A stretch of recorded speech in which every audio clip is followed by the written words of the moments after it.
Follow us sa aming bagong channel na Aswang Confessions. Kita-kits, don't forget Aswang Confessions. Bago natin simulan ang kwento, please like and share the video. Huwag na din natin kalimutang mag-subscribe. Tatay, bakit mo kami iniwan ni nanay? Paano na po kami? Julio, bakit mo kami iniwan kaagad nito, anak mo? Paano na kami ni Myrna? Myrna, anak, huwag mong isipin na wala ng tatay mo, ha? Hindi siya kailanman mawawala sa puso natin. Lagi siyang magiging bahagi ng buhay natin. Kahit wala na siya sa tabi natin. Tuloy pa rin ang buhay natin, anak. Kahit mahirap. Kahit hindi na natin siya kasama. Pero paano na po tayo, Nay? Saan na po tayo titira? Pinalayas na tayo ng mga kamag-anak ni tatay. Napakasama po nila. Hinintay lang nila mamatay si tatay para mapalis nila tayo sa bahay natin. Plano na nila yun noon pa, anak. Dahil simulan sa pool, ay hindi nila ako gusto para sa tatay mo. Matagal na silang kating-kate na mapalayas tayo sa bahay ng tatay mo. At dahil hindi kami kasal, wala akong karapatan sa lahat ng meron siya. Pero huwag kang mag-alala, anak. May matutuluyan tayo. Luluwas tayo ng probinsya sa Siquijor. Sa tiyaguring mo. Doon muna tayo makikitira sa bahay niya. Nagpadala na ako ng telegrama sa kanya at sumagot na siya. Ang sabi niya, pwede tayong tumira doon.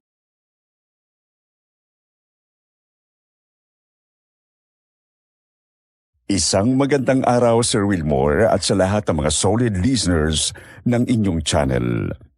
Itago niyo na lang ako sa pangalang Loretta. Ako ay kasalukuyang nakatira ngayon dito sa Siquijor. Ang isa-share kong karanasan ay karanasan ng aking lola Myrna noong 21 anyos pa lang siya na nangyari dito rin sa Siquijor. Parang gumuho raw ang mundo ni Lola Myrna at ng nanay Ofelia niya nang mawala ang tatay niya. Isang mabait at ulirang asawa ang tatay niya. Ngunit bigla itong nagkaroon ng malubhang sakit sa puso na naging sanhi ng pagkamatay nito. Dahil sa pagiging matapobre ng kanilang mga kamag-anak, nawalan silang mag-ina ng karapatan sa mga ari-ariang naiwan ng tatay niya.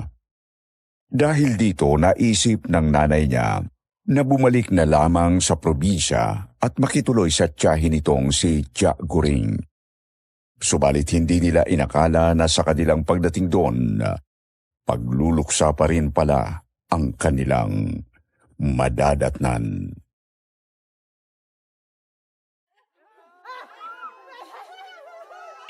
Ano? Oo, wala na si Tiyaguring? Paano nangyari yun? Ikinalulungkot kong sabihin sa iyo na pumanaw na ang tiyaguring mo, Ofelia. Isang araw, hindi na siya nagising. Dinala ko pa siya sa albularyo pero wala na siya. Wala na siyang pulso at hindi na rin humihinga. Sa tingin ko ay binangungot siya. Diyos ko, bakit hindi mo man lang ipinaalam sa akin, Tiyo? Wala akong kaalam-alam na pati pala si Tia ay wala na rin. Ano bang klaseng trahedyang tinanos ng pamilya namin? Bakit sunod-sunod naman? Pinadalang kita ng telegrama sa Maynila para ipaalam sa inyo, pero wala akong natanggap na sagot. Kaya ilang araw pagkatapos ng burol, napilitan akong ipalabing ang tiya mo. Pero Tiyo, wala ho akong natanggap na telegrama. Baka po itinago ng mga kamag-anak ni tatay ang telegrama na ipinadala ni Tiyo. Di po ba silang tumatanggap ng mga yun, Nay? Napakawalang hiya talaga nila. Dahil sa kanila, hindi ko man lang nalaman na pati pala si Tiagoring ay patay na. Sumpain sila. Ikinalulungkot ko ang pagkawala ng iyong asawa, Ophelia. Bakit nga ba kayo nagpunta rito mag-ina? Pinalayas ho kaming mag-ina sa bahay ng mga walang kwenta niyang kamag-anak. Kaya nagpadala ako ng telegrama kay Tia at nakiusap ako na makitira muna rito sa inyo pansamantala. Nasabi na ng asawa ko ang tungkol dyan, Ophelia. Maaari kayong tumira rito kahit kailan nyo gusto. Mas mabuting daan dito kayo. Wala na si Guring. Bakit gusto kong may kasama ako rito sa bahay? Mirna, dalagang-dalaga ka na pala. At mas lalo kang gumanda ngayon na. Naku, salamat po, Tiyo. Salamat, Tiyo Rosaldo. O, wag ho kayong mag-alala. Hindi kami magiging pabigat sa iyo nitong anak ko.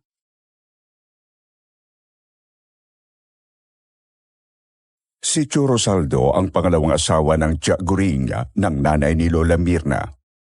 Mas bata raw ito noon ng 1 taon sa nanay Ophelia niya. Pero kahit ganon, Tiyo pa rin ang tawag nito sa lalaki. Nung una, hindi raw makapaniwala ang nanay ni Lola Mirna na napangasawa ng tiyahin nito, si Tio Rosaldo. Dahil parang anak na nito ang lalaki. At saka wala naman daw problema rito na doon sila sa bahay ng tiyahin ng nanay niya tumira. Naging maayos naman ang pagtanggap at pakikitungo nito sa kanilang mag-ina. Ngunit sa pagdating nila roon, may mga makikilala pa si Lola Mirna na magpapabago sa takbo ng buhay niya. Tiyo, nakakaya naman at sinamahan niyo pa kami na mamalengke nitong si Mirna. Oo nga po, Tiyo. Baka marami pa kayong gagawin. Di po ba may trabaho pa kayo sa bukid? Nako, hindi ko kayo hayaan na lumabas na kayong dalawa lang.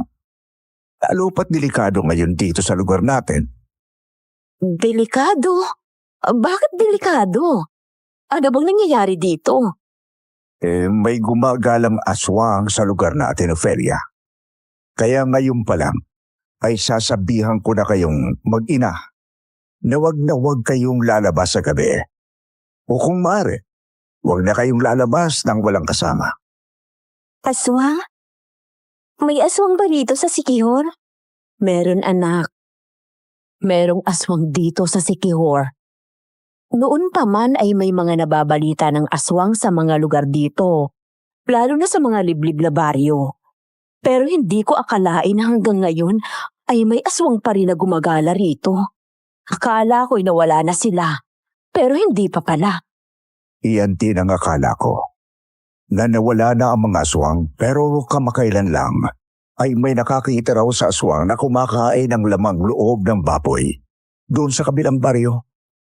Isa raw itong lalaking manananggal at may pinaghihinalaan ako kung sino ang aswang. Sino po, Tiyo? Sasagot na sana si Tio Rosaldo nang mapahinto siya sa paglalakad. Nakasalubong nila ang dalawang binata. Mukhang mga probinsyano ang mga ito. Magagandang lalaki at matipuno ang mga katawan. Pero sa kabila ng maamong itsura ng mga binata, nakaramdam ng kakaibang kaba si Lola Mirna nang makita nilang tumingin ang mga ito nang makahulugan sa kanila. Nang makalayo ang mga ito, saka lang ulit nagsalita si Tio Rosaldo. Nakita niyo ang mga yon? Ang dalawang lalaking yon na nakasalubong natin? Sila ang pinagkinalaan kong mga aswang. Ha? Silang mga aswang? Pero, sino bang mga binatan yun, Tiyo? At saka, Tiyo, kambal bang mga yon? Magkamukha kasi sila eh.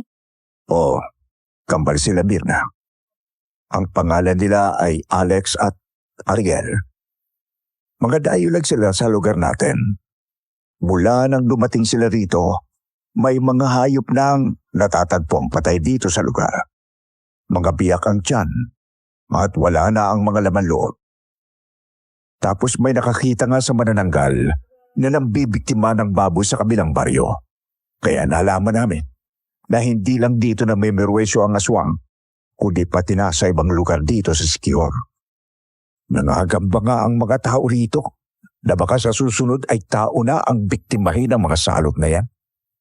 Kaya kailangan na mapuksa ang magkapatid na yon. Kaso wala pa kaming sapat na ebidensya para madiin sila. Kaya wala pa kaming magawang hakbang laban sa kanila. Sus Marioset, nakakahalubilo ng mga tao ritong mga aswang? Kakatakot naman. Oo nga, Nay. Mga mukhang matitino pero mga alagad pala ng dilim. Kaya wag na wag kayo makikipag-usap sa kambal na yon. Mag-ingat kayo sa kanila. Lalo na ikaw, Mirna. Delikado ang magkapatid na yon. Kaya nga pinangingilagan sila ng mga tao rito. Wala nga silang kaibigan dito kasi natatakot sa kanila.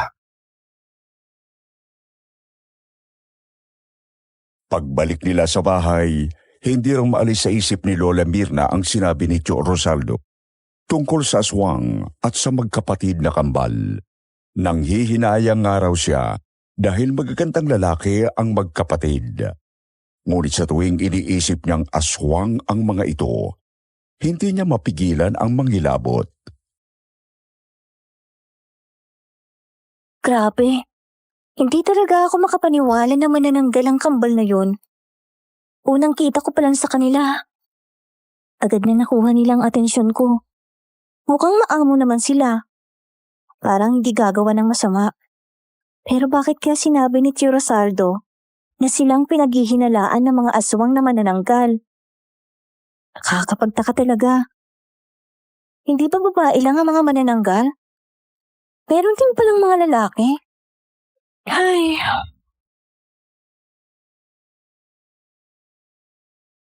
Habang nagsasabo ng katawan si Mirna, may naramdaman siyang parang may kung anong nakatingin sa kanya. Ano yun? Parang may tao sa labas ng batalan. Napalingon siya sa siwang ng pinaglilikuan niyang batalan at namilog ang mga mata niya nang makita niyang may mga matang nakasilip sa kanya mula sa siwang. Dahil sa labis na takot, nagmamadali siyang magsuot ng damit kahit basa pa at puno ng sabon ang katawan. Mabilis siyang tumakbo pabalik sa bahay at agad na nagsumbong sa kanyang Nanay Ofelia.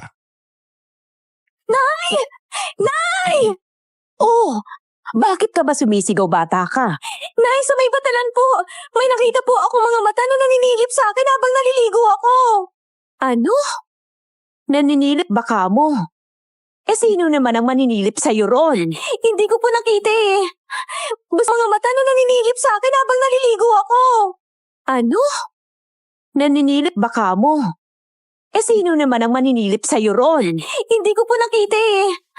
Basta may mga mata po na nakasilip sa siwang ng batalan. Habang nagpapaliwanag si Mirna sa nanay niyang si Ofelia, pumasok sa bahay si Tio Rosaldo. Nakita siya nitong namumutla sa takot. Anong nangyayari dito? Nasa labas ako eh. Narinig ko na sumisigaw ka, Mirna. Tiyo, mabuti dumating kayo. May nakita akong mga mata sa siwang sa batalan. May sumisilip sa akin habang naliligo ako. May naninilip sa iyo? Nakilala mo ba ang pangahas na naninilip? Hindi ko po nakita mukha niya. Mga mata lang ang nakita ko. May kutob ako. Dito lang kayo at pupuntahan ko ang batalan. Bago lumabas ng bahay, kumuha muna ng sundang si Tio Rosaldo sa kusina. Ang sundang ay isang uri ng bolo o itak na karaniwang ginagamit sa iba't ibang gawain. Ilang minuto ang lumipas at sa kanyang pagbabalik. Wala naman akong nakita na kakaiba doon sa batalan. Bukod doon sa siwang na sinasabi mo, Mirna, na sa tingin ko ay sinadya nung naninilip sa iyo. Malakas ang kutob ko. Naswang ang naninilip sa iyo, Mirna. Aswang? Yung sinasabi niyo na manananggal? Oo, Mirna. May narinig ka ba kanina na mga pagaspas ng pakpak? Wala naman po. Pero kitang-kita ko talaga yung mga mata na nakasilip sa akin kanina. Iniisip ko palang kinikilabutan na ako. Nararamdaman ko na aswang yon. Imposibleng tao yon na nanililip sa iyo. Dahil wala namang ibang tao na basta-basta makakapasok doon sa likod bahay. Kaya nga ang hinala ko, ang manananggal ang naandong kanina. At pagtatangkang kang biktimahin. Ay, Diyos ko. Kung totoo yun, ay muntik ka nang mabiktima ng aswang anak. Bakit ka ba kasi naliligo ng 10 oras ng gabi? Alam mo namang may gumagalang aswang dito. Mirna naman, wala na nga sa akin ang tatay mo eh. Hindi ko nakakayanin kapag nawala ka pa. Tama ang nanay mo, Mirna. Huwag na huwag kang maliligo ng gabi na nag-iisa sa batalan. Sa labas ng bahay. Delikado. Baka kung anong mangyari sa'yo. Baka sa susunod ay hindi ka na makaligtas sa manananggal. Opo, Nay. Tiyo, hindi na ako maliligo sa gabi. Ayoko na makita ang mga matang yun.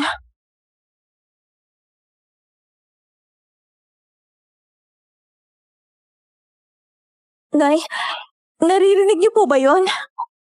Oo anak, naririnig ko. Mga pagaspas yun ng pakpak. Nay, nanggagaling yan sa labas. Parang nasa bubong. Baka yun ang sinasabing manananggal ni Tio Rosaldo. Oh, Diyos ko. Nasa labas ang aswang. Natatakot ako, Nay. Baka pumasok ang manananggal dito sa loob ng kwarto. Huwag kang mag-alala. Anak, nandito lang ako. Kung pumasok mo siya rito, hindi ako papayag na masaktan ka niya. Nagyakap ang mag-ina. Pareho na silang napaiyak sa takot sa naririnig nilang pagaspas ng pakpak ng kung anong nilalang sa labas ng bahay. Saglit lang, ngunit para bang walang katapusan ang mga pagaspas na yun hanggang sa unti-unti rin itong nawala. Nay, wala na ako naririnig na pagaspas. Shh! Huwag kang maingay. Kailangan natin masiguro na wala na nga. Napansin nila na wala na nga ang pagaspas ng pakpak sa labas at puro huni na lang ng mga kuliklig ang narinig ng mag-ina. Wala na nga, Nay. Umalis na ang manananggal.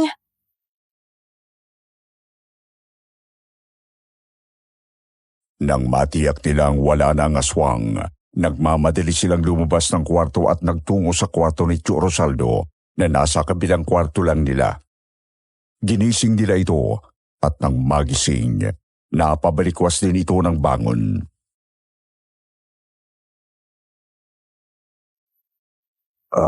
Anong nangyari, Ophelia? Mirna, bakit ganyan ang mukha ninyo? Tiyo, may narinig kasi kami na pumapagaspas sa mga pakpak sa labas.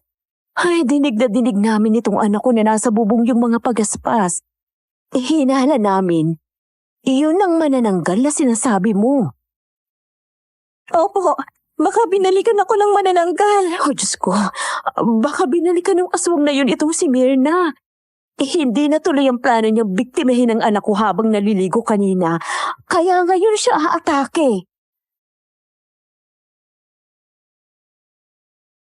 Pupungas-pungas daw si Tio Rosaldo nang lumabas ng kwarto. Kinuha muli ang sundang mula sa kusina at lumabas ng bahay upang tingnan kung ano ang nasa labas. Isang minuto ang lumipas bago ito bumalik. Wala naman ako nakita sa labas. Nakalis na lintik na aswang. Nay, gusto ko na pong umalis dito. Bumalik na lang tayo sa Maynila. Natatakot na ako rito. Baka mamaya ako na yung susunod na mabiktima ng manananggal. Anak, wala na tayong babalikan sa Maynila. Inagaw na ng mga kamag-anak ng tatay mong bahay natin doon. Hindi na tayo makakabalik doon. Mirna, hindi nyo kailangan umalis ng nanay mo. Ako ang magpoprotekta sa inyo mag-ina. Hindi kayo malalapitan ng aswang na yon habang naandito ako. Salamat, Tiyo. Buti nilang po at naririyan kayo. Ang swerte pala ni Tiyaguring sa iyo. Pamilya kayo ni Guring, kaya pamilya ko na rin kayo. At saka ako ang maswerte kay Guring dahil napakabuti niyang tao. Kaya nga sobrang sama ng loob ko nang maangkas siyang pumanaw. Ay, huwag na nga natin pag-usapan at naiiyak lang ako.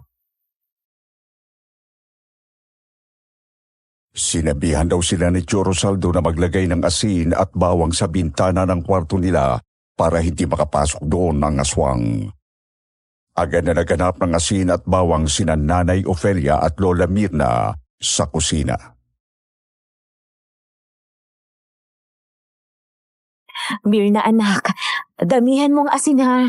Lagyan mo pati mga gilid ng kwarto. Ako naman, gagayatin ko ang bawang. Opo, Nay. Didikdikin ko rin itong bawang. Tsaka ilalagay dyan para siguradong hindi makakalapit ang manananggal. Naging mahimbing naman ang tulog ni na Lola Mirna ng gabing yon. Pagkatapos nilang budbura ng maraming asin at bawang, ang kwarto nila, Sir Wilmore. Kinaumagahan, maagang umalis sina Nanay Ofelia at Tio Rosaldo upang magtungo sa bukid. Gusto raw kasi ni Nanay Ofelia na magtrabaho rin sa bukid para hindi sila maging pabigat. Kumontra si Tio Rosaldo sa desisyon ni Nanay Ofelia, ngunit wala rin itong nagawa. Gusto rin sanang sumama ni Lola Mirna upang magtrabaho, ngunit hindi siya pinayagan ng nanay niya. Siya na lang daw ang bahala sa mga gawaing bahay. Mahigpit siyang pinagbilinan nito na wag lalabas ng bahay na mag-isa.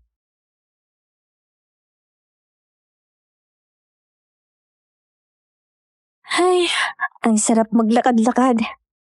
Tapos ko na rin naman ang mga gawaing bahay, kaya pwede na akong lumabas. Hindi naman malalaman ni nanay na lumabas ako eh. Nakakainip kasi sa loob. At saka umaga naman, imposibleng umatake ang manananggal. Habang naglalakad, palingalinga si Mirna. Sinusuri ang paligid. Hindi niya napansin ang nakausling bato sa daraanan niya, kaya natalisod siya at muntik ng madapa. Buti na lang may humawak sa braso niya bago siya bumagsak. Napalingon siya at namilog ang mga mata nang makita kung sino ang tumulong sa kanya. Oops! Muntik ka na, Binibini. Sa susunod, mag-iingat ka. Tingnan mong nilalakaran mo kundi baka nangudngud na sanang mukha mo sa lupa. Napatras si Lola Mirna nang makita ang kambal na binata na pinaghihinalaan ni Tio Rosaldo ng mga aswang. Biglang sumagi sa isip niya ang nangyari sa patalan noong nakarang gabi kung saan may mga matang sumilip sa kanya. Hinala niya, isa sa kambal ang may gawa noon, pero pinilit niyang huwag magpahalata.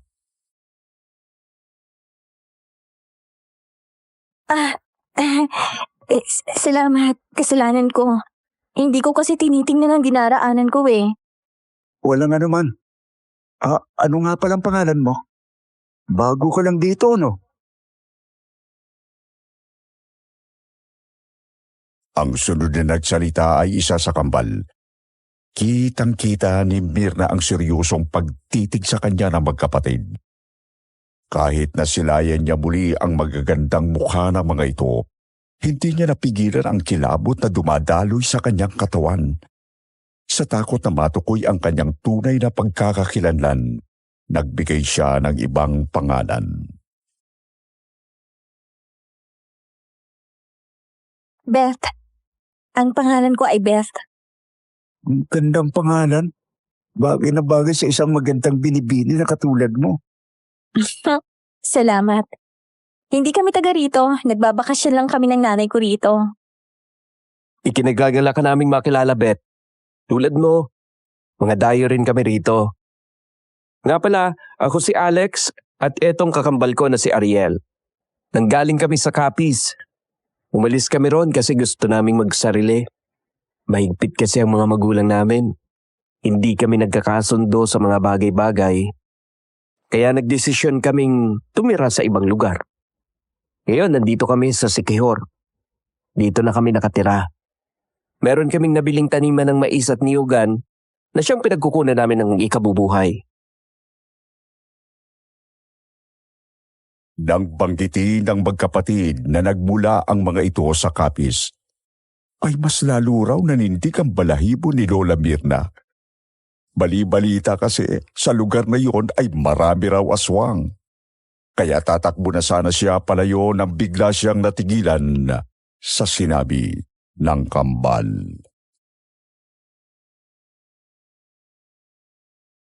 Alam mo, mabuti nga't pinansin mo kami. Simula nang dumating kami rito, walang sino man ang pumapansin sa amin. Ilagang mga taga rito sa aming magkapatid. Hindi naman namin alam kung bakit. Nung una ka namin makita, alam namin na pala kaibigan kang tao. Kaya naisip namin na baka ikaw na ang una. Napag-alaman niyang mag-aan naman pala kausap ang magkapatid. Pero sa loob-loob niya, nag-aalala pa rin siya.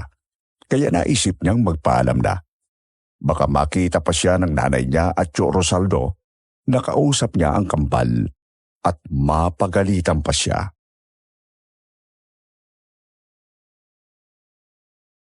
Ay, pauwi na ako ah. Baka hinahanap na ako ng nanay ko eh. Salamat ulit sa pagtulong sa akin kanina. Sana magkita pa tayo, Bet. Gusto naming makipagkaibigan sa'yo. Doon lang sa dulong bahagi ng baryo kami nakatira. Tsaka araw-araw ay naglalakad kami din dito. Kaya siguradong magkikita ulit tayo. Tumangulang si Lola Mirna at nagmamadaling naglakad pa uwi. Naglalaban pa rin ang takot at hinala niya sa kambal. Ngunit may kung anong nasasabi sa utak niya na magtiwala. Hapon na nang bumalik si Nanay Ofelia at Tio Rosaldo galing sa bukid. Pagdating nila sa bahay, nabutan nila si Lola Mirna na bagong ligo at nakatapis pa ng tuwalya. Mirna, nandito na kami ng tiyo mo. Aba, mabuti naman at maaga kang naligo, anak. Dahil kung gabi ka na naman naligo, baka aswangin ka na naman. Inagaan ko po talaga, Nay, dahil baka may manananggal na naman na manilip sa akin. Ay nako, ewan ko ba kung bakit may mga nagsulputan na namang aswang dito. Nung bago akong napadpad sa Maynila, taging asawang tatay mo, wala namang aswang na nanggugulo rito. Siguro nung mga sinaunang panahon, oo, meron. Pero hindi talaga ako makapaniwala na may ganyan na naman dito sa lugar na ito. Minsan naiisip ko na napakadaya ng tatay mo, namatay ng maaga. Kung hindi niya tayo iniwan ng maaga, sana nasa Maynila pa tayo at wala tayo dito. Nay, wala naman na tayong magagawa. Patay na si tatay at nandito na tayo. Kahit ako, gusto ko na rin umalis dito. Pero ang sabi mo nga, wala na tayong babalikan sa Maynila. Kaya ito, magtitiis na lang din ako rito. At saka hindi naman tayo pababayaan ni Tio Rosaldo. Iyon ang sabi niya kagabi. Di po ba, Tiyo? Ngunit nang lingunin ni Lola Mirna si Tio Rosaldo, napansin niyang nakatitig ito sa kanyang katawan, lalo na sa kanyang hita. Dahil dito, hindi niya maiwasang tanungin ito. Tiyo, bakit po kayo titig na titig sa akin? Bigla namang napatigil si Tio Rosaldo sa pagtitig at ngumiti ng bahagya. Sumagot ito ng may pag-aalangan.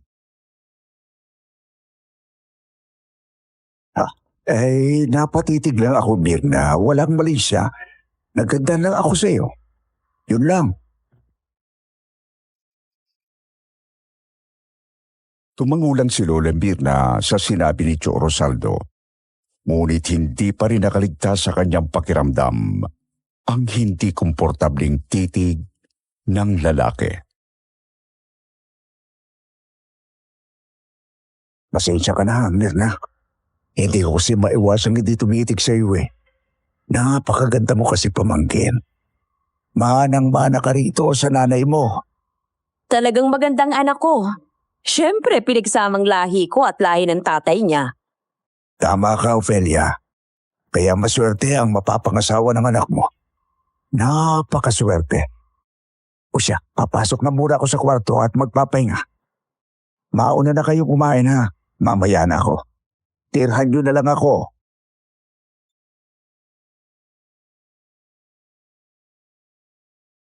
Nagkatinginan na lang ang mag-ina nang pumasok si Tio Rosaldo sa kwarto nito. Binaliwala nila ang pagtitig nito kay Lola dahil sa tingin nila wala naman talagang mali siya yon para kay Tio Rosaldo. Para na nitong anak si Lola Mirna. Kaya naman ipinagkibit balikat na lang yon ni Nanay Ophelia habang umupo sa upuang kahoy na malapit sa mesa. Ay, ang hirap ng trabaho sa bukid. Pero mabuti na lang at pinasok ako ron ni Tio para makatulong tayo sa mga gastusin dito sa bahay. Ikaw ba, Mirna, nakapagluto ka na? Maghapon kami sa bukid at gutom na kami. Kaya dapat ay nakapagluto ka na ng hapunan. Opo, Nay. Kanina pa po. Nagluto po muna ako bago naligo.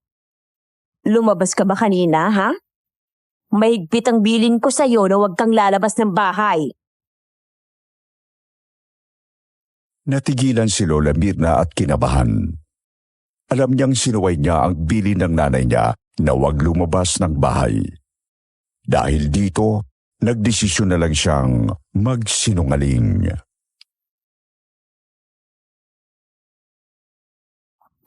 Hindi po, Nay. Hindi po ako lumabas. Buong araw po ako nandito sa loob ng bahay. Mabuti naman kung ganun. Kasi alam mo, usap-usapan kanina sa bukid na may mga hayop na naman na inatake ng manananggal sa kabilang baryo. Wakwak daw ang mga tiyan ng mga yon at walang laman loob. Ay, nakakabahala na talagang tungkol sa manananggal na yun. Sa sinabi ng nanay niya, biglang sumagi ulit sa isip ni Lola Mirna ang mga pagaspas ng pakpak na narinig nila ng nagdaang gabi. Ngunit inungkat din ito ng nanay niya. Naku, Mirna, kung nakapasok ang manananggal sa bahay kagabi, tayo sanang naging biktima at hindi ang mga hayop na natagpo ang patay. Malamang wala nang pagpipilian yung aswang. Kailangan na niyang kumain. Kaya yung mga kawawang hayop na lang ang inupakan niya. Kaya isara mo ng maigang bintana sa kwarto natin at maglagay ka ulit ng asin at diniktik na bawang doon. At huwag ka rin makikipag-usap sa kahit na sino. Lalo na sa mga hindi mo kilala. Tulad nung kambal na binata na pinaghihinalaan ni Tio na mga aswang.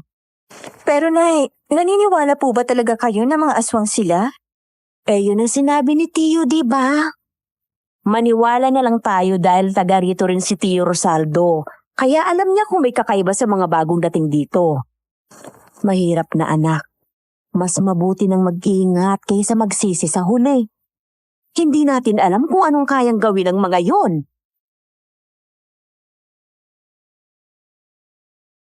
Hindi na sumagot si Lola Mirna sa sinabi ng nanay niya at sa halip ay nanatili na lang siyang tahimik. Ngunit kinabukasan, habang nag-aalmusal sila, kinausap siya ni Tio Rosaldo. Mirna, may iutos lang pala ako sa iyo. Mamayang tanghali, puntahan mo si Manang Bale. Yung nagluluto ng kalamay sa kabilang baryo. Nag-order kasi ako ng kalamay para pagsaluhan natin mamayang gabi. Masarap siya magluto ng kalamay at talagang napaka-espesyal ito. Kaya gusto ko ring matikman ninyo. Kunin mo sa kanya ang in-order ko at iabot mo ang bayad. Ha? Oh, eto ang perang pambayad. At sinulat ko rin ang direksyon sa papel papunta sa bahay niya para hindi ka maligaw. Madali lang naman ang pagpunta roon. Ha? Si Mirna? Tiyo, di ba delikado na lumabas mag-isa si Mirna? May gumagalang aswang. Baka tiktikan ng aswang ang anak ko. Ang mabuti pa, sasamahan ko siya para masigurado kong ligtas siya. Hindi maaari, Ophelia. Marami tayong trabaho ngayon sa bukid. At bago ka pa lang doon, hindi ka pwedeng lumiban. Huwag kang mag-alala. Hindi mapapahamak ang anak mo. Walang mangyayaring masama kay Mirna. At saka umaga naman niya yon. Hindi aatake ang manananggal ng ganitong oras. Hindi mo maaalis sa akin ang mag-alala, Tiyo. Ilang beses nang pinagtangkaan ng aswang na yun ang anak ko. Una, nung naliligo siya sa batalan. Pangalawa, yung may narinig kami mga pagaspas ng pakpak sa bubong at parang gustong pumasok sa kwarto namin. Kaya hindi mo ako masisisi na mag-alala sa anak ko. Paano kung mapahamak siya? Hindi ba pwedeng yung nagluto na lang ng kalamay ang pumunta dito para dalhin yun dito? Hindi yun maaari dahil matanda na si Manang Dale. At bulag pa. Mahirapan siyang pumunta rito sa atin. Kaya si Mirna na lang ang kailangan pumunta sa kanya. Huwag ka mag-alala. May dala naman siyang protection. Nakita ni Lola Mirna at Nanay Ophelia na may dinukot si Tio Rosaldo sa bulsa nito. Isang maliit na supot na inabot nito kay Lola. Mirna, eto. Dalhin mo itong asin at bawang. Ilagay mo sa bulsa mo para kung sakaling may aswang gamitin mo ang mga yan bilang protection mo. Pero ako na nagsasabi, walang aswang kapag umaga. At kung meron man, hindi ka nila malalapitan dahil may dala kang mga pangontra. Wala nang nagawa si Nanay Ophelia kundi ang pumayag. Bagamat bakas pa rin sa kanyang mukha ang pag-aalala para sa anak. Lumapit siya kay Lola Mirna at mahigpit na hinawakan ang kamay nito. Mirna anak, mag-iingat ka ha. Huwag kang makikipag-usap sa mga hindi mo kilala. Kapag nakuha mo na ang pinakukuha ni Tio Rosaldo, umuwi ka na kaagad. Huwag ka nang tatambay kung saan-saan ha. Naiintindihan mo ba, anak? Opo, Nay. Iingatan ko po ang sarili ko. May dala naman akong pangontra kaya hindi po ako basta malalapitan ng mga aswang.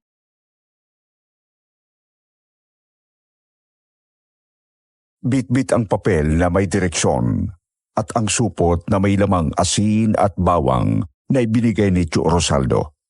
Gumayak na si Lola Mirna nang sumapit ang tanghali upang magtungo sa kabilang baryo.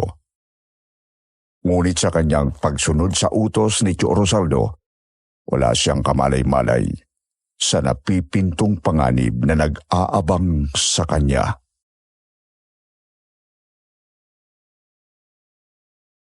Madali naman palang sundan tong direksyon na isinulat ni Tio Rosaldo. Hindi ako maliligaw. Yun. Yun na siguro ang bahay na yun. Doon siguro nakatira si Manang Bale. Mabuti na lang. Madali kong nahanap para madali rin ako makabalik sa bahay. Eto na nga yung bahay niya. Tao po! Tao po!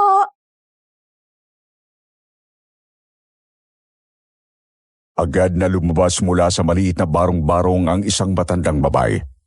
Napansin ni Lola Mirna ang mahabang buhok nito na puno ng uban. Iika-ika itong maglakad at may hawak na tungkod sa kanang kamay. Ang kaika itong maglakad at may hawak na tungkod sa kanang kamay. Ang kaliwang kamay naman niya ay hawak ang bilao na may kalamay at iniabot yon kay Lola. Laking pagtataka ni Lola Mirna dahil kayang-kaya ng matanda na magdala ng dalawang bagay sa magkabilang kamay. Lalo na't malaki ang bilao na may kalamay.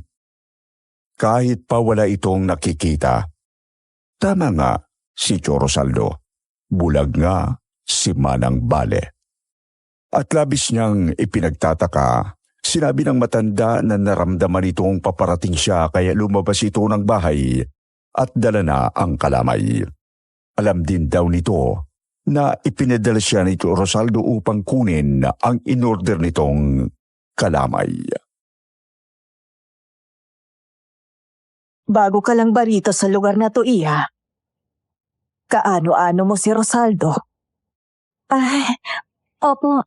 Bago lang po ako dito. Anak po ako ng pamangkin ng asawa ni Tio Rosaldo. Ako nga po pala si Mirna. At saka ito na po pala ang bayad sa in-order na kalamay ni Tio.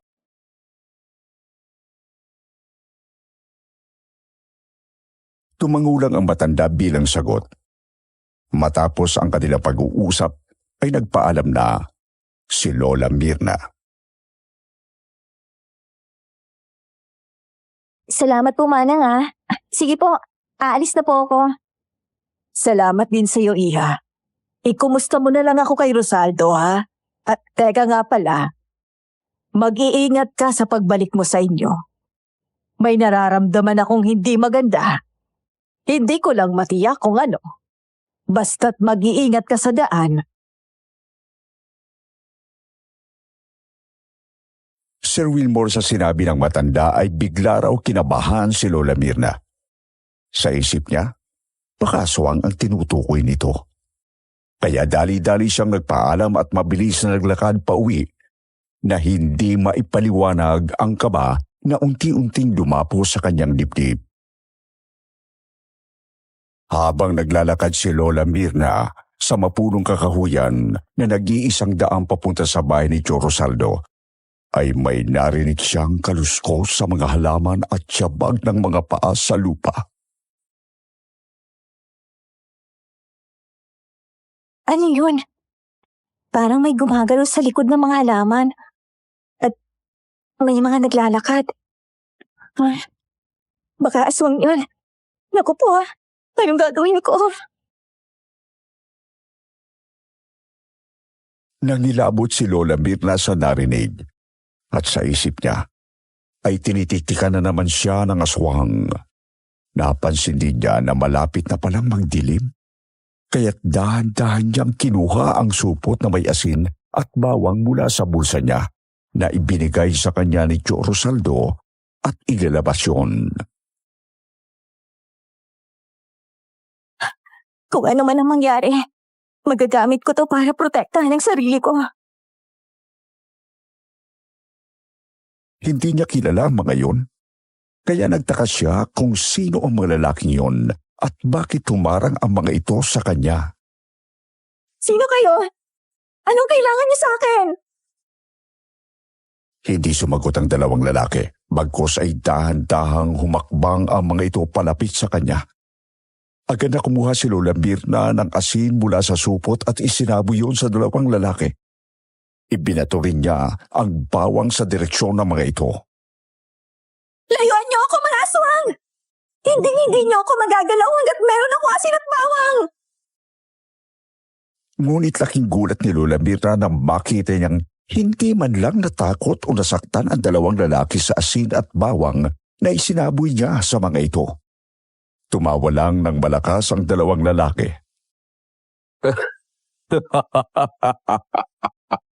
Hindi ka may pagtatanggol na dala mong asin at bawang. Dahil hindi naman kami mga aswang. Ano? Hindi kayo aswang? Mas lalo pang kinabahan si Lola nang malaman niyang hindi pala mga aswang ang kaharap niya, kundi mga masasamang tao na may balak saktan siya.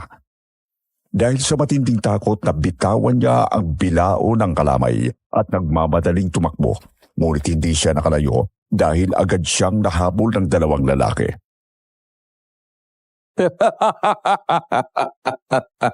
Wala ka nang gawala, babae.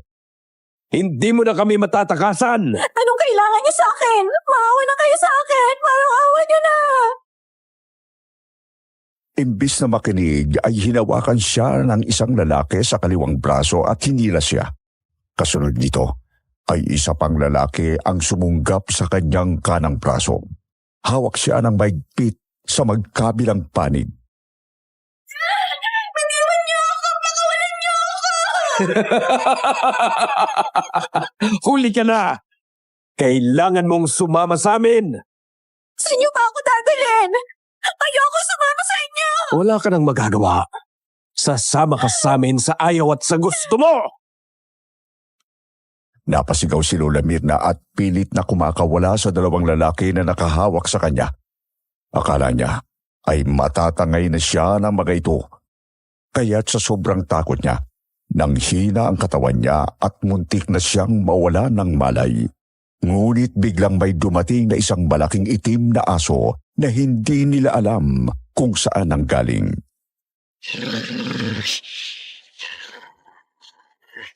Saan galing ang asong yan? Napakalaki! Mukhang alimaw! Walang ano-ano ay nilundag ng malaking itim na aso ang isa sa mga lalaki at sinakbal ang kanang braso nito.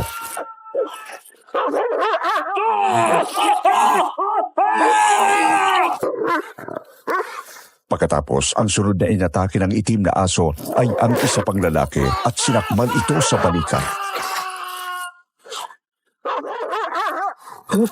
Tara na pare! Wala tayong laban dyan! Aswang yata ang isang yan! Takbo na! Kahit parehong duguan ay nagawang makatakas ng dalawang lalaki sa bangis ng malaking itim na aso. Nagtatatakbo ang mga ito palayo. Si Lola Mirna naman ay tuluyan ang nawala ng malay. Nang magising siya, nakita niyang nakasandal siya sa isang puno. At laking gulat niya nang mapansin niyang kasama na niya roon ang kambal na sina Alex at Ariel. Ayos ka lang ba, Beth? Anong nangyari sa'yo? Kayo pala, ano nang ginagawa niyo rito? Kami ang dapat na magtanong yan sa'yo. Anong ginagawa mo rito? At anong nangyari? Nakita ka namin dito sa kakahuyan. Nakahandusay ka sa lupa at walang malay. Kaya dinala ka namin dito sa tabi ng puno at inantay na magising. Dadalhin ka sana namin sa pagamutan. Kaso nagbulat ka na ng mga mata mo. Inutusan ako ni Tiyo na kunin ang in-order niyang kalamay sa kabilang baryo. Nang pauwi na ako, may dalawang lalaki na humarang sa daan at inatake ako. Gusto nila ako isama. Pero hindi sila nagtagumpay dahil may dumating na malaking itim na aso. Malaking itim na aso? Saan naman ang galing yun? Oo, napakalaki ng asong yon. Hindi ko alam kung saan galing yun eh. Pero nakakatakot ang itsura niya. Nanilisik ang mga mata at may matatayas na mga pangil. Pinagsasakman ng aso yung dalawang lalaki. Hanggang sa nagtakbuhan sila at umalis. Pagkatapos noon, hindi ko na alam kung anong mga sumunod na nangyari. Ang astig naman ng asong yun. Mabuti na lang at hindi ka sinaktan. Hindi tulad ng dalawang ungas na umatake sa'yo. Kaya nga nagtataka rin ako kung bakit hindi ako sinakmal ng aso. Maswerte ka talaga at hindi ka inatake ng asong itim na yun. Kasi, ang kutob ko, baka aswang yun. Aswang? Hindi ba ang aswang na gumagala raw dito ay yung manananggal? Ang alam ko, hindi naman nag-aanyong hayop ang manananggal, di ba? Pero hindi namin alam ang tungkol doon. Basta may aswang na kayang mag-anyong hayop, tulad ng malaking aso. Pero sabi ko nga, maswerte ka dahil kung aswang yon, mabuti at hindi ka nilapa at kinain. Iniligtas pa nga niya ang buhay mo. Pero kung totoo ang sinasabi mo, hindi ka panipaniwala. Bakit hindi niya kinain yung mga lalaki umatake sa akin? Bakit sinakmal lang niya? At ako, pwede niya akong patayin kung gugustuhin niya dahil nawalan ako ng malay. Pero bakit hindi niya ginawa? Ano yun? Aswang na nagpapakabayani para lang iligtas ako? Ay nako Ariel, wag mo nang guluhin ang utak nitong si Beth. At baka kung ano-ano pang isipin niya, huwag kang magpapaniwala rito sa kambal ko, Beth. Sa tingin ko, baka asong bundok lang nakita mo na sumakmal sa mga lalaking nagtangka sa'yo. Oo, asong bundok na nagiging aswang. Manahimik ka nga, Ariel. Tinatakot mo lang si Beth eh. Huwag mo na lang pakinggan ng ungas na to. Huwag kang maniwala sa kanya. Ay nako, Ayoko na nga munang isipin yan. Ang mahalaga, wala namang nangyari sa akin. Hindi nila nagawa ang balak nilang masama laban sa akin. Tama ka, Beth. Ang mahalaga ay ligtas ka. Pasalamat na lang tayo at dumating ang aso na yon. Kung hindi, baka kung ano nang ginawa sa'yo ng mga lalaking yun. Kung gusto mo, ihatid ka na lang namin pa uwi sa bahay niyo. Baka kasi bumalik pa yung sinasabi mo mga lalaki. Maganda na kasama mo kami para may tagapagtanggol ka ulit. Nagsalita na naman ng mayabang na wala kang nagawa. Tumigil ko nga dyan, Alex. Tara na, Beth. Huwag mong pansinin ang kumag na yan.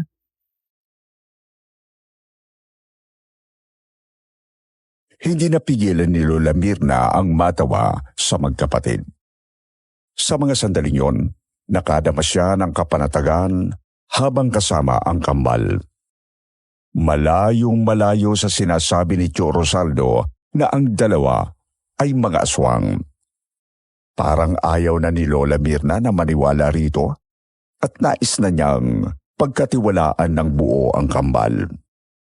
Naisip niya na ipagtapat sa mga ito ang kanyang tunay na pangalan. Ngunit nais muna niyang tiyakin kung tama nga ba ang nararamdaman niya. Hinayaan ni Lola Mirna na ihatid siya ni na Alex at Ariel pabalik sa bahay ni Tio Rosaldo. Ngunit nang malapit na sila roon, Salamat sa inyong dalawa ha. Pero hanggang dito na lang siguro kayo. Hindi niya na ako pwedeng ihatid hanggang sa loob ng bahay. Baka magalit si Tio. Pinagbabawalan niya kasi ako makipag-usap sa mga hindi ko kilala. Ganun ba? Naiintindihan namin. Sige na, pumasok ka na sa bahay ninyo at baka hinahanap ka na ron. Alam naman namin na magkikita-kita pa rin naman tayo, kaya ready muna kami. Magpapaalam sa iyo. At saka Beth, mag-iingat ka sa bahay na yan. Huwag kang basta magtitiwala dahil nandyan ang tunay na panganib. Ganun ba? Naiintindihan namin. Sige na, pumasok ka na sa bahay ninyo at baka hinahanap ka na ron. Alam naman namin na magkikita-kita pa rin naman tayo, kaya ready muna kami. Magpapaalam sa iyo. At saka Beth, mag-iingat ka sa bahay na yan. Huwag kang basta magtitiwala dahil nandyan ang tunay na panganib. bago pa man makapagsalita si Lola Mirna, tumalikod na ang magkapatid at mabilis na naglakad palayo. Naging palaisipan sa kanya ang sinabi ng kambal. Panganib? Anong ibig niyang sabihin? Pag-uwi ni Lola Mirna sa bahay, nadatna niyang naroon ang nanay Ofelia niya at si Tio Rosaldo.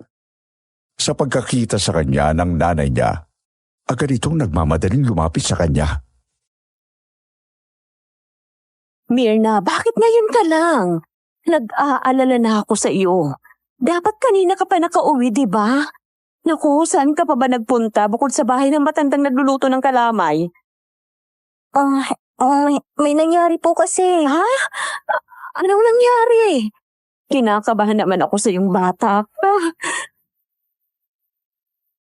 Bumuntong hininga muna si Lola Mirna at umupo sa upuang kahoy sa sala. Seryos siyang tumingin sa kanyang nanay at tiyo.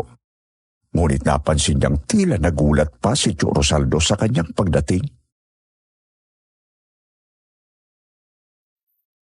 Oo, Mirna, anong nangyari sa'yo? Bakit ang dumi ng damit mo? Nasaan niya pala yung pinakukuha kong kalamay? Ganito po kasi nangyari na, Tiyo. Tungkol po sa bilao ng kalamay na in-order nyo. Nabitawan ko po yan sa may kakahuyan. May mga lalaki po kasing humarang sa akin sa daan nang pauwi na ako at pilit akong isinasama. Ay, Diyos ko, talaga ba anak? Anong ginawa nila sa'yo? Sino ang mga walang hiyang yon? Wala naman pong nangyari sa akin, Nay. Hindi natuloy ang masamang balak ng mga lalaking yun. Kasi may dumating na malaking asong itim. Yun pong nagligtas sa akin at sinakmal ang mga gagong yun. Ano ka mo? Malaking aso na kulay itim? Saan na ba nanggaling yung aso na yun? Hindi ko rin po alam, Tiyo. Basta bigla na lang po siyang dumating at tinulungan ako. Akala ko nga po'y sasakmalin din ako. Pero hindi niya ako sinaktan. Nang magsitakbo pa palayo yung mga lalaki, umalis na rin po yung aso. Pinili ni Lola Mirna na wag nang sabihin sa kanyang nanay at tiyo na nawalan din siya ng malay.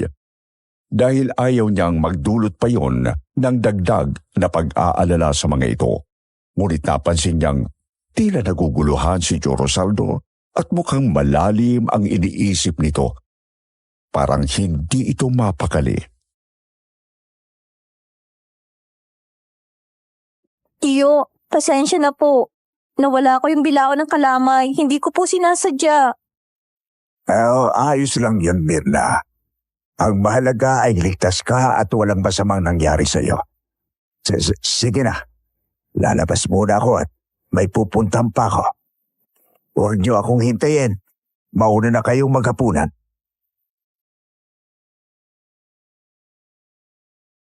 Napatulala si Lola sa inasta ni Tio Rosaldo. Nagtaka siyang kung bakit hindi man lang ito nag-alala ng todo. Tulad ng kanyang nanay. Hindi ba dapat lamang na mag-alala ito sa nangyari sa kanya? Kung hindi siya nito inutusan na pumunta sa kabilang baryo, hindi sana nangyari ang insidente sa Kakahuyan. Bakit parang wala siyang pakialam? Hindi man lang ba siya nag-alala sa akin? Nasa ganong pag-iisip siya nang biglang hinawakan siya ng kanyang nanay sa braso. Mirna anak, sigurado ka bang ayos ka lang? Wala ka bang natamong sugat? Naku, kung may nangyari sa'yo, mga mata lang na mga hinayupak na yun ang walang latay sa akin. Dapat kasi sinamahan na lang kita kanina eh. Pero pinilit kasi ako ni Tio na wag lumiban sa trabaho sa bukid. Kaya ayan tuloy nangyari sa'yo. Anak, patawarin mo ko ha. Hindi ka sana muntik nang mapahamak. Halika, maupo ka rito sa pagkainan at kumain na tayo. Siguradong nagugutom ka na. Nagluto ako ng adobong manok na paborito mo. Sige po, Nay.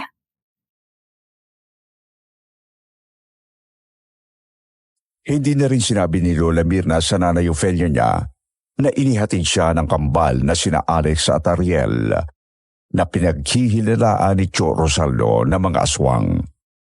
Ayaw na niyang dagdagan pa ang pag-aalala ng nanay niya, kaya't pinili na lang niya na wag nang ikwento ang iba pang nangyari sa kanya sa Kakahuyan. Nang gabing yun, hindi sumabay sa hapunan si Tio Rosaldo. Nang hindi pa rin ito bumabalik, nagpasya na ang mag-ina na matulog na at wag na itong hintayin. Iniwanan na lang nila ito ng pagkain sa mesa. 12:00 na ng hating gabi nang maalimpungatan si Lola Mirna. Narinig niya na may nagbubukas ng bintana. Bigla siyang kinilabutan. Sa isip niya, baka aswang na manananggal ang nasa labas at gustong pumasok sa kwarto nila. Ngunit nagtaka siya, may asin at dinikdik na bawang sa gilid ng bintana. Kaya alam niyang hindi magtatagal ang aswang sa amoy ng mga iyon. Ngunit bakit nagagawa pa rin itong makalapit sa bintana? Dahan-dahan siyang bumangon mula sa higaan. Hinayaan niya nakalilis ang maiksi niyang damit na naglalantad ng kanyang hita habang palapit sa bintana. Lakas loob siyang sumilip sa maliit na siwang. At laking gulat niya nang makita ang isang pares ng mga mata na nakasilip mula sa labas. Napasigaw siya sa sobrang gulat. Sa lakas ng sigaw ni Lola Mirna ay agad daw na napabalikwas ang bangon ang nanay Ofelia niya at nag-aalalang lumapit sa kanya. Mirna anak, bakit ka sumisigaw? Nay, may nakita po kasi ako mga mata na nakasilip sa bintana. Pinagmamasdan niya tayo rito. Ano? Kahit kinakabahan, ay nilakasan daw ni Nanay Ofelia ang loob at dahan-dahang binuksan ang bintana upang tingnan kung totoo ang sinabi niya. Kinakabahan daw ang nanay niya habang sumisilip sa labas, ngunit wala naman daw itong nakita. Wala namang tao dito. Di kaya, Aswang yung nakita mo? Sa tingin ko po, hindi aswang yun, Nay. Paano ka naman nakakasiguro na hindi aswang yung nakita mo? Di ba nga, may narinig tayo mga pagaspas ng pakpak noon. Kaya natitiyak ko na aswang din yung nagtatangkang magbukas ng bintana. Pero ibang nararamdaman ko, Nay. Malakas po ang kutob ko na tao yon at hindi aswang.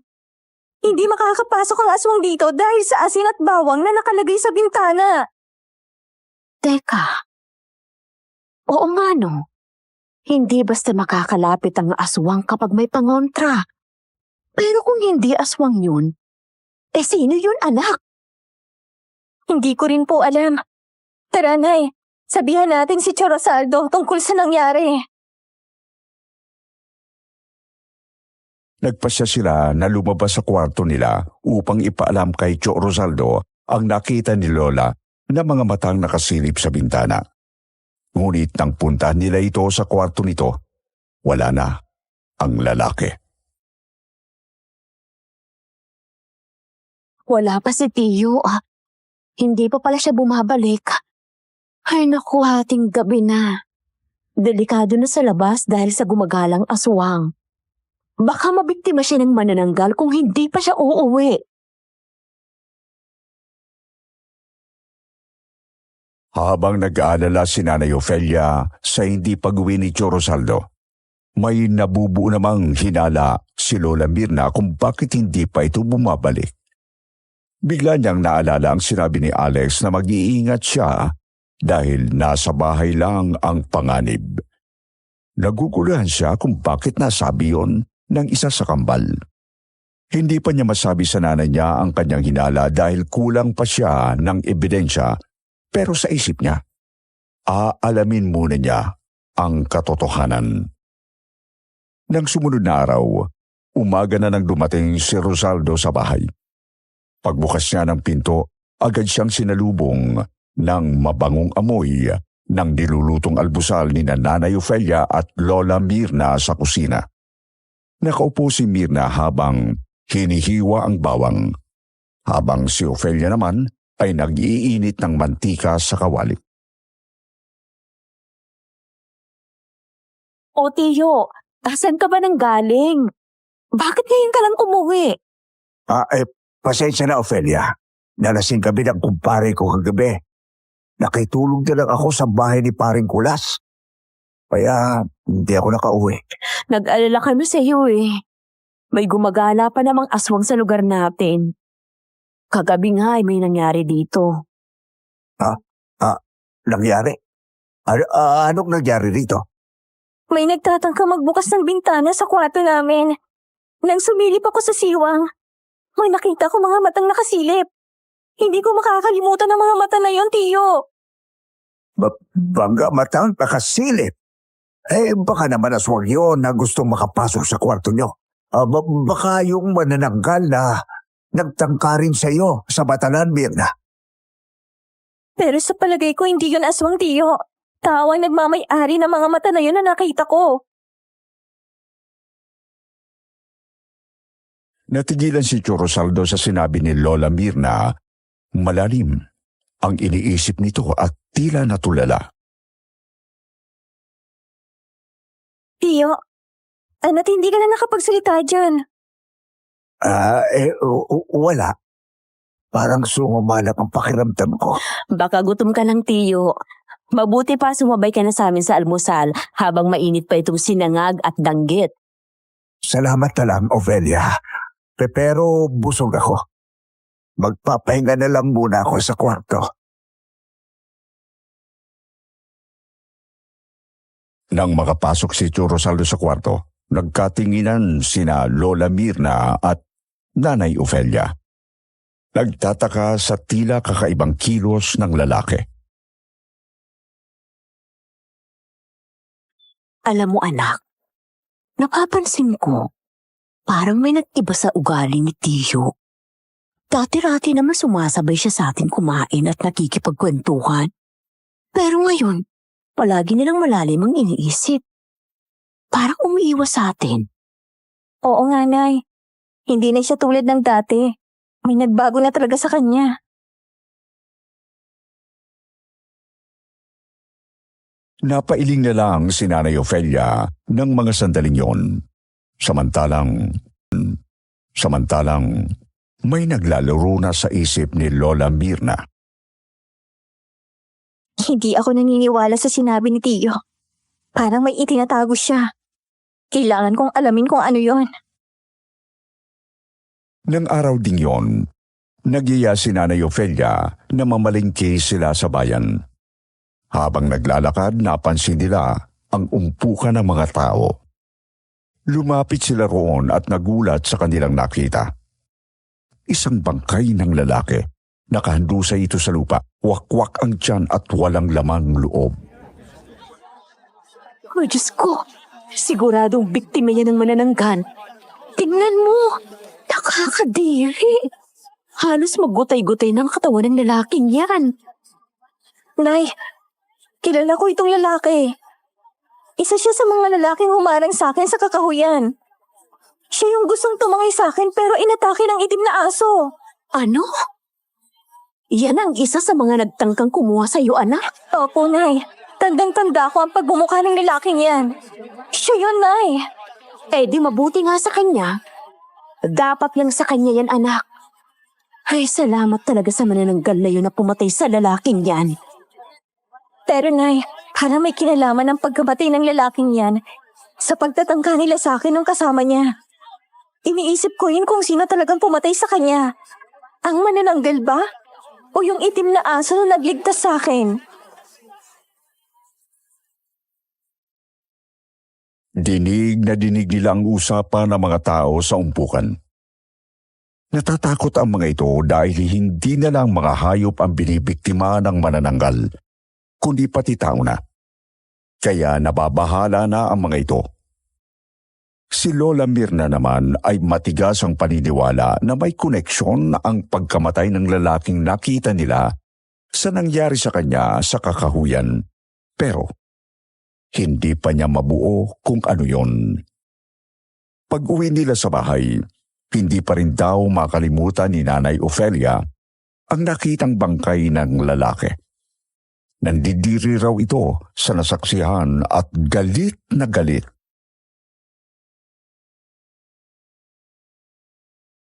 Ay, naku. Kasuka-suka talaga yung itsura ng bangkay na yun. Hanggang ngayon naaalala ko pa rin ang gutay-gutay niyang katawan. Ay, Diyos kong mahabagin. Pero dapat hindi lang ang lalaking yun ang namatay. Sana pati yung kasama niya ay biktima rin ng manananggal. Parang pagbayaran din niyang ginawa nila sa iyo, anak. Ang gusto ko, biyakin din ang manananggal ang tiyan ng lalaking yun at kainin ang laman loob niya tulad ng nangyari sa isa. Naniniwala ako na makakarma rin yung kasama ng lalaking yon. Kung hindi may siya mapatay ng aswang, pagbabayaran niya yun sa kulungan. Kulungan? Eh, paano mahuhulang ungas na yun? Baka nga mamaya nagtatago na yun eh. Sana lang talaga ay mabiktima ng aswang ang gagong yun. Ang lakas ng loob na gawan ka ng masama.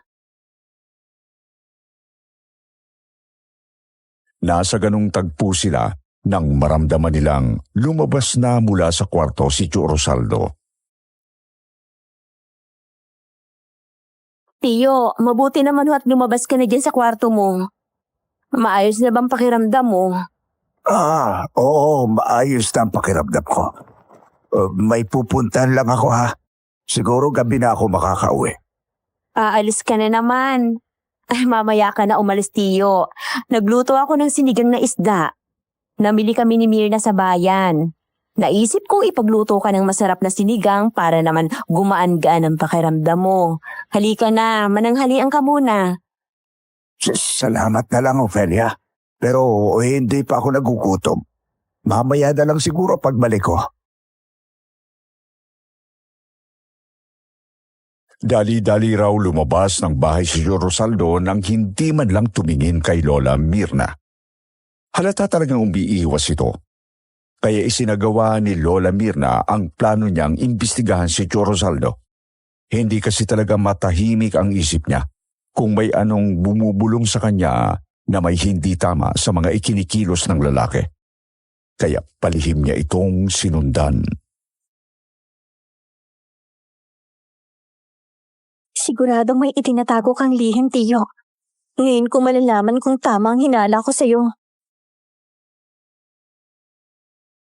Hindi raw siya nagpaalam sa nanay niya nang lumabas siya ng bahay. Hindi rin naman siya papayagan ito kung nagpaalam siya. Nakita raw niyang dumaan si Tio Rosaldo sa may kakahuyan. Ano kayang gagawin ni Tiyo dito sa kakahuyan? Nakaramdam ng kakaibang kaba si Lola Mirna. Ngunit, pinagpatuloy pa rin niya ang pagsunod kay Tio Rosaldo. Nang mapansin niyang huminto ito sa tabi ng isang malaking puno, tila may hinihintay. Sino kayang kikitain niya rito? Mas lalo tuloy kumakabog ang dibdib ko. Para hindi siya makita, nagtago si Lola Mirna sa likod ng halaman na may makapal na dahon. At doon niya hinintay ang lihim na katagpo ni Tio Rosaldo.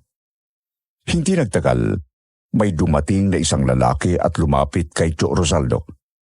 Nakita niyang seryoso ang usapan ng dalawa. Napansin din niya ang itsura ng kausap nito. At namilog ang mga mata niya dahil kilalang kilala niya ang mukha na yon. Siya yun. Siya yung isa sa mga lalaki na nagtanggang umarang sa akin sa kakahuyan. Laking gulat ni Lola Mirna nang mamukha niya ang lalaking kausap ni Tio Rosaldo. Ang lalaking yon ay kasamahan ng lalaking pinatay ng aswang at isa rin sa mga humarang sa kanya sa kakahuyan. Anong ginagawa ng lalaki yan dito? Magkakilala ba sila ni Tiyo? Dahan-dahang lumapit si Lola Mirna sa kinaroroonan ng dalawang lalaki at palihim na pinakinggan na ang pinag-uusapan ng mga ito at hindi siya makapaniwala sa mga narinig niya. Anong gagawin ko? Patay na yung kasama ko. Pinatay ng aswang. Baka ako nang isunod ng aswang. Dahil mula nang inutusan mo kami na dukutin si Mirna, hindi na kami tinigilan ng aswang. Tuwing gabi sa tinitirhan namin, palagi kaming nakakarinig ng mga pagaspas ng pakpak at alulong ng aso.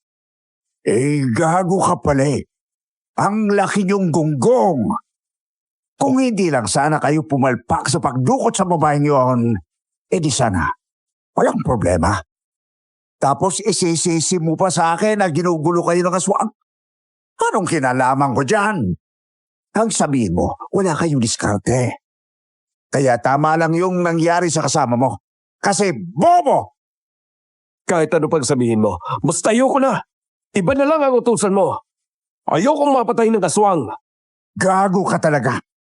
Ang laki ng ibinayad ko sa'yo tapos sasabihin mo sa akin na ayaw mo na.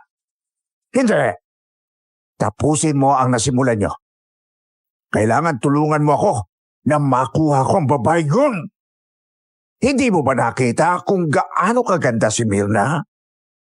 Hindi ko na kayang maghintay. Kaya nga inutusan ko kayo, hindi ba? Ang plano ay dukutin niyo siya at dalhin sa gubat. Kung hindi lang sana kayo pumalpak, sana maganda ang kinalabasan. Sana ay pare-pareho tayong makikinabang sa kagandahan niya. Hindi na. Buo ng desisyon ko. Ayoko na sa pinagagawa mo. Mas mahal ko ang buhay ko.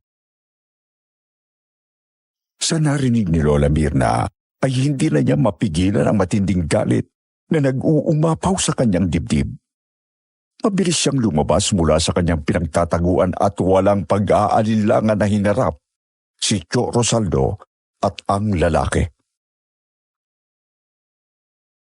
Sinasabi ko na nga ba? Hindi ako nagkamali sa kutob ko.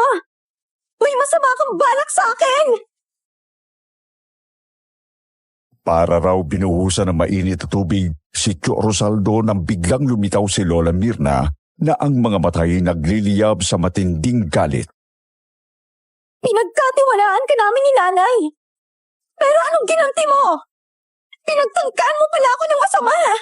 Pinagnanasaan mo pala ako. Ang baboy mo. Ikaw palang pasimuno ng tangkang pagdukot sa akin. Mababa, ang tapang mo ah. Talagang sinundan mo pa talaga ako rito ah. Dahil naandito ka na at narinig mo na ang lahat. Tama ang narinig mo, Mirna. Pinagnanasahan kita. Mula nang dumating kayo ng nanay mo sa bahay, hindi ko na mapigilan ang sarili ko na pagnasahan ka dahil napakaganda mo. Nakapanggigigil ka kaya hindi ko napigilan ang sarili ko na silipan ka sa paliligo mo. At ako rin na nagbukas ang bintana ng kwarto nyo dahil gusto kong makita kang natutulog na hapit ang damit. Walang iya ka! Ikaw pala yung nangilip sa akin sa batalan. Isinisisi mo pa sa aswang yung kamanyakan mo. Napakasama mo. Tama nga ako na hindi aswang yung nakita kong mga mata na nakasilip sa bintana ng kwarto namin. Dahil ikaw ang nagmamay-ari ng makasalanang mata na yon. Hayop ka! Kahit ano pang sabihin mo, wala ka namang... Tingnan mo nga naman. Palay na ang lumalapit sa bayok. Hoy, gago! Paano ba yan? Nalaman niya na ang lihim natin. Siguradong sa kulungan kapupulutin kapag ginayaan natin ang babaeng yan na mabuhay. Kaya sa ayaw at sa gusto mo, tutulungan mo akong ilispat sa yan. Pero bago yon, pakikinabangan ko muna. Inilabas daw ni Tio Rosaldo ang sundang at dahan-dahang lumapit kay Lola Mirna. Wala ring nagawa ang bayarang lalaki na kasama ni Tio Rosaldo kundi ang sumunod. Akma raw tatakbo si Lola ngunit mabilis siyang nahawakan ng lalaki sa braso. Bitiwan mo ako! Mga demonyo kayo! Hindi niyo matatakasan ang mga kasalanan niyo! Nang bigla na lamang nagiba ang ihip ng hangin, Sir Wilmore, napansin ni Lola na madilim na sa paligid. Nakaamoy sila ng isang masangsang na amoy mula sa kung saan. Anong amoy yun? Ang baho, nakakasulaso. Maya-maya ay nakarinig sila ng malakas na alulong ng aso at kasabay nito ang malakas na pagaspas ng pakpak na kung anong nilalang. Nang tumingala si Lola Mirna, nakita raw niya ang manananggal na lumilipad sa ere. Namilog din ang mga mata niya nang mapansin niyang isa itong lalaking manananggal. Mabagsik ang itsura ito, nanlilisik ang mga mata at may mahabang dila. Totoo nga, may manananggal na gumagala rito. Halimaw! Sa pagdating ng aswang, nabitawan ng lalaki si Lola Mirna at nasubsob siya sa lupa. Tatakas sana ang lalaki nang atakihin ito ng manananggal. Wag! Wag! Wag mo akong patayin! Wag! Kitang-kita raw ni Lola Mirna kung papaano sakmali ng manananggal ang liig ng lalaki. Sumirit daw ang dugo mula roon at hindi pa nakontento. Gamit ang matatalas nitong mga kuko, winakwak nito ang tiyan ng lalaki. Walang kaabog-abog na kinain ng manananggal ang mga laman loob nito. Tatakas sana si Tio Rosaldo nang harangin ito ng isang malaking asong kulay itim. Nakilala ni Lola Mirna ang aso dahil ito ang sumakmal sa mga lalaking humarang sa kanya. Ngayon, mas bumagsik ang itsura ng aso at tila naging aswang na. Inilabas nito ang mahahabang mga pangil at bumubungis-ngis parang hayok na hayok sa dugo. Umangil ito ng malakas na animoy, isang babala sa sino man na magtatangkang tumakas o lumaban. Lumayo ka sa akin, aswang ka. Huwag kang lalapit sa akin. Itatara ko sa iyo ang suntang ko. Ngunit mas matapang ang asong aswang at sinunggabahan si Tio Rosaldo. Pinubabawan ito ng asong aswang at nanggigil na sinakmal ang ni Tio Rosaldo gamit ang matatalas nitong mga pangil. Mangiyak-iyak daw si Lola Mirna habang pinagmamasdan ng aswang na sarap sa paglamon sa katawan ni Tio Rosaldo. Habang ang dugo'y dumadaloy sa lupa at kumakalat sa paligid. Napatulala si Lola Mirna sa sobrang takot sa madugong eksenang kanyang nasaksihan ng gabing yun. Nang magsawa at mabusog ang dalawang aswang sa katawan ng mga buhong, nag-umpisa raw magbago ang anyo ng mga ito. Nagbago na halos ikawala raw ng ulirat ni Lola Mirna. Hindi siya makapaniwala sa kanyang nakita dahil ang manananggal at ang asong itim ay ang kambal na sina Alex at Ariel. Ang malaking asong itim ay si Alex at ang manananggal ay si Ariel. Kayong dalawa ang aswang? Ibig sabihin, tamang hinala ni Tio na aswang kayong magkapatid. Teka lang. Huwag ka matakot sa amin, Mirna. Hindi ka namin sasaktan. Dumating kami dahil pinagtanggol ka namin laban sa manyakis mong Tiyo at sa gago niyang kasabwat. Paano mo nalaman ang totoong pangalan ko? Matagal na naming alam ang pangalan mo. Marunong kaming bumasa ng isip ng tao. Kaya alam na alam namin ang lahat ng tungkol sa iyo. Nangilabot daw si Lola Mirna sa sinabi ng kambal. Kung ganon, alam na pala ng dalawa na nagsisinungaling siya sa mga tao. Ikaw? Alex? Ikaw yung asong itim na nagligtas sa akin sa kakahuyan? At ikaw, Ariel? Ikaw yung manananggal na narinig namin ni nanay sa bubong? Tama ka. Ako yung nasa bubong ng bahay niyo. Binabantayan kita baka kasi siripan ka na naman ng manyakis mong Tiyo. Kaya nagbantay ako. Kaso, nahalata niyo na naandun ako. Kaya, umalis na ako. Ako rin ang pumatay sa kasama ng lalaking buhong dahil sobra talaga akong nagigigil sa kanya. Kaya ayun, di ko napigil ang sarili ko at kinain ko ang laman loob niya. At ako naman ang sumakmal sa mga lalaking yon na nagtangka sa iyo, Mirna. Mabuti na lang at naamoy ko na nandun ka at may nangyayaring masama sa iyo. Kung hindi ay natangay ka na ng mga yon. Tsaka utang mo ang buhay mo sa amin. Dahil pangalawang beses ka naming iniligtas. Alam niyo rin pala na lihim akong pinagnanasaan ni Tio. Oo, kasi nababasa namin ang nasa isip niya nang makita namin kayo ng nanay mo na kasama siya. O kapalang ng gagong yun, alam na namin na hindi siya gagawa ng mabuti. Pero bakit niyo ako iniligtas? Dahil mahal ka namin, Mirna. Ano? Umiibig kami sa iyo, Mirna. Unang kita pa lang namin sa iyo, pinatibok mo ng puso namin magkapatid. Kaya hindi namin nahayaan na may masamang mangyari sa iyo. Hindi nakagalaw si Lola Mirna sa kinatatayuan niya. Hindi siya makapaniwala na umiibig sa kanya ang kambal na aswang. Magsasalita na sana siya, ngunit biglang nagsalita si Alex. Alam namin na hindi mo gugustuhin umibig sa mga katulad naming mga alagad ng dilim. Kaya masaya na kami ni Ariel na makita kang ligtas. At saka, masaya na kami kahit na kaibigan lang ang ituring mo sa amin. At saka, hindi na rin naman kami magtatagal dito dahil babalik na kami sa Capiz para makipag-ayos sa mga magulang namin. Nagkaroon kasi kami ng hindi pagkakaunawan sa kanila. Kaya umalis kami roon at nagpunta rito sa Siquijor. Huwag kang mag-alala, hindi ito ang huli natin pagkikita. Dahil dadalawin ka ulit namin. Hindi ko alam kung anong sasabihin ko sa inyong dalawa. Pero maraming salamat sa pagliligtas niyo sa akin.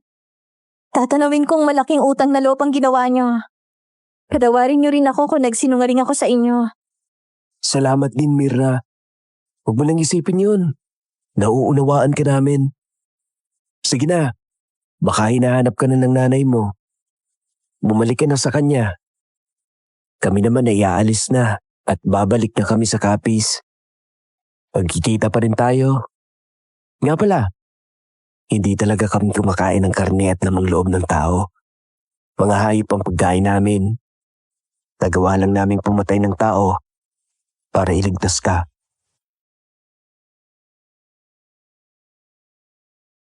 Yun na lang at bigla na lang daw nawala ang kambal sa dilim. Bumalik si Lola sa bahay at ikwinento niya kay Nanay Ofelia ang lahat na nangyari. Tulad ng inaasahan, hindi ito makapaniwala sa mga sinabi niya. Pero laking pasasalamat daw ng nanay niya sa pagliligtas ng kambal na aswang kay Lola Mirna. At kahit kinikilabutan ang nanay niya na meron siyang mga kaibigan na aswang, napanatag naman daw ito dahil sinabi ni Lola na mababait ang aswang, ang magkapatid na minsang umibig sa kanya. Sa kasalukuyan, maglalabing 7 taon nang wala si Lola Mirna. Namatay siya sa sakit na breast cancer at namatay din siyang single. Hindi na nakapag-asawa si Lola. Hindi ko alam kung bakit hindi na siya nag-asawa. Siguro pihikan lang noon si Lola. Nung nabubuhay pa siya, ang kwento niya sa akin ay nagsusulatan pa rin sila ng mga kaibigan niyang sina Alex at Ariel. Pero nang mawala si Lola, doon na nahinto ang komunikasyon nila. Sinusubukan ko silang sulatan noon para ipaalam ang nangyari kay Lola. Pero hindi naman sila sumagot. Iniisip ko na lang na siguradong nalungkot sila sa pagkawala ni Lola Mirna kaya hindi na sila nagparamdam pa. Dito ko na tinatapos ang nakakatakot at kakaibang karanasan ni Lola Mirna. Kung sakaling mapili ang kanyang kwento, maaari niyo bang sabihin sa akin kung ano ang iyong opinyon tungkol sa nangyari kay Lola? Sa tingin niyo, naniniwala ba kayo sa kanya na aswang ang magkapatid na nakilala niya? Maraming salamat po at more power sa inyong lahat.